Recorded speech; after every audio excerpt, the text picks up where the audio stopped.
আল্লাহ রাব্বুল আলামিন আয়াত কারীমা নাযিল করিয়া পয়গম্বরকে জানায়া দেয়, আল্লাহর পয়গম্বরকে আল্লাহ নিজেই সান্ত্বনা দিয়া বলে, নবী আমার, আপনার রবের কসম করে বলি, উমর কোনো অপরাধ করে নাই। সুবহানাল্লাহ। কথা কি বুঝতেছেন? একটা মানুষকে উমর হত্যা করলো, বডি থেকে মাথাটা আলাদা করে দিল, মামলা হইল, রাসূল এখন হত্যার জন্য হত্যা মামলার রায় দিল, হত্যা।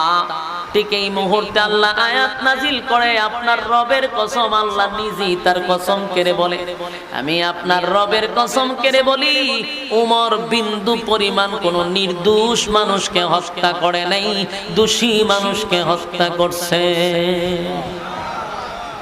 বিচারক হলো পয়গম্বর, আর এই মুহূর্তে আল্লাহ নিজেই উমরের